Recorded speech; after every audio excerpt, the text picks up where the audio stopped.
السلام علیکم ورحمۃ اللہ وبرکاتہ۔ پیارے مسلمان بھائیوں، بہنوں، بیٹوں اور بیٹیوں، میں غلام مصطفیٰ ہوں اور آپ دیکھ رہے ہیں میرا چینل پیام اسلام، جس پہ میں اللہ اور اللہ کے رسول کا پیغام آپ تک پہنچانے کی کوشش کرتا ہوں۔ تو درس قرآن کے سلسلہ میں آج کا ہمارا سبق سورۃ توبہ آیت نمبر 32 ہے۔ اعوذ باللہ من الشیطان الرجیم، بسم اللہ الرحمن الرحیم۔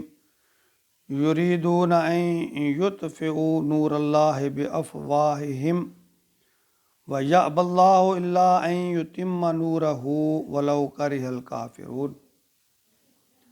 سورۃ توبہ کی اس آیت میں اللہ رب العالمین کفار کی جانب سے جو سازشیں یا ان کی ریشہ دوانیاں، ان کے جواب میں فرما رہے ہیں کہ اللہ اپنے احکام، اپنی شریعت اور دین محمدی کے نور ہدایت کو دنیا میں پھیلا کر رہیں گے۔ منکرین لوگ جتنا بھی ناپسند کریں تو وہ اس کو نہیں، اس کے آگے رکاوٹ پیدا نہیں کر سکتے۔ تو اس بارے میں اللہ نے فرمایا یرید اللہ یطفئوا نور اللہ، یہ چاہتے ہیں کہ بجھا دیں اللہ کے نور کو بے افواہ، پونکوں سے، منہ سے۔ وَيَأْبَى اللَّهُ إِلَّا أَن يُتِمَّ نُورُهُ، اللہ کو ہرگز یہ پسند نہیں، اللہ اس کو برداشت نہیں کرتے۔ إِلَّا أَن يُتِمَّ نُورَهُ، جہاں تک کہ اپنے نور کا اتمام کر دیں، مکمل کر دیں۔ وَلَوْ كَرِهَ الْكَافِرُونَ، اگرچہ یہ کافروں کو جتنا بھی ناگوار گزرے، جتنا بھی برا گزرے۔ یعنی دیکھیں، اللہ کہتے ہیں میرا اختیار ہے کہ میں اپنے حکم کو، اپنی بات کو مجھے لوگوں تک پہنچانا ہے۔ یہ لوگ اس کو پسند کریں نہ کریں، اس کے راستے میں لاکھ رکاوٹیں پیدا کرنے کی کوشش کریں۔ تو اس سے پچھلی آیت میں توحید اور شرک کے فرق کو واضح کر کے توحید اور ہدایت کے راستے کو اپنانے کی بار بار تاکید کی گئی تھی، کیونکہ دین محمدی سے یہاں ایک طرف قریش اور مشرکین مکہ کہ معبودوں کی نفی ہوتی ہے، اور دوسری طرف انہیں ان کی سرداری، ان کی چودراہٹ یا کہہ لیں اقتدار کہہ لیں، انہیں چھنتا نظر آ رہا تھا۔ تو لوگ آہستہ آہستہ دین کی حقانیت کو جب تسلیم کرنے لگے، دیکھیں کوئی بھی مذہب جو ہے نا، وہ اپنی سچائی اور دلیل کے بل بوتے پر ہی ادیان باطلہ پر غلبہ پاتا ہے۔ اللہ کی ذات اپنے بندوں پر حد درجہ رحیم ہے۔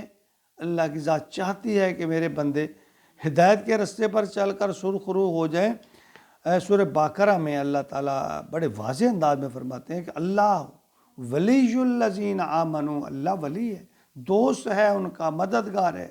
یخرجہم من الظلمات الی النور، اللہ چاہتے ہیں آمنوا، یہ ایمان والوں کا، اور چاہتے ہیں کہ یہ جو لوگ ہیں یہ اندھیرے سے نکل کر نور کی طرف آئیں۔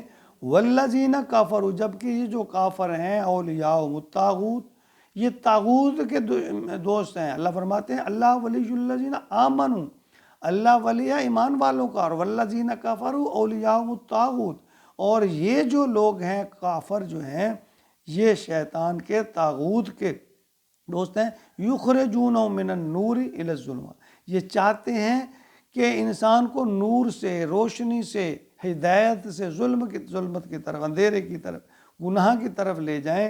اللہ چاہتا ہے ان کو گناہ سے نکال کر نور کی طرف لے آئے۔ یاد رکھیں، ایک مومن دین کی روشنی یا تو ہدایت یا نور ہدایت جو ہے، اس وقت تک اس سے مستفید ہو سکتا ہے جب وہ عملی طور پر شریعت محمدی کو اپناتا ہے یا اپنے اوپر لاگو کرتا ہے۔ دین اور شریعت کو اپنانے کا مفہوم یہ نہیں ہے کہ جبے کبے پہن لو، ہاتھ میں بڑی بڑی تسمیاں پکڑ لو اور ہا ہو کرو۔ یہ مومن کے ایسا نہیں ہوتا۔ مومن کہلانے کا مطلب ہے کہ اصول و ضوابط کو اپنے اوپر لاگو، جو شرعی اصول و ضوابط ہیں ان کو اپنے اوپر لاگو کر لیا جائے۔ زندگی گزارنے کے لیے پیارے محبوب نے جو طریقے بتائے ہیں ان پر عمل کیا جائے۔ دیکھیں، اسلام جو ہے، جو دین ہے، وہ دین دنیا کو الگ نہیں کرتا کہ بس ربانیت میں چلے جاؤ۔ دیکھیں، اللہ کے حقوق میں توحید اور بندوں کے حقوق میں ان کے ساتھ حسن سلوک، ہمدردی، معاشرتی طور پر انصاف، صلہ رحمی، ان باتوں پر عمل کرنا ضروری ہے۔ انسان جو ہے اس کی عظمت تقوی کے ساتھ جوڑ دی گئی ہے، اخلاص کے ساتھ جوڑ دی گئی، بددیانتی اور ملاوٹ کو بے دینی قرار دیا گیا ہے۔ تاریخ شاہد ہے کہ جب بھی شریعت کے اصولوں کی پاسداری کی، جس لوگوں نے بھی کی، جس قوم نے بھی کی، وہ اگرچہ قسم پرسی اور غربت کے باوجود آج لوگ ان کا جب نام لیتے ہیں سید، سردار کہہ کر انہیں بلاتے ہیں، احترام سے ان کا نام لیتے ہیں۔ اور جن لوگوں نے اللہ کی ذات یا اللہ کے رسول کے احکامات کی مخالفت کی، نظر انداز کیا، تو دنیا کی ہر نعمت ہونے کے باوجود لوگ انہیں نام بد سے یاد کرتے ہیں، نفرت سے یاد کرتے ہیں، لعنتیں کرتے ہیں۔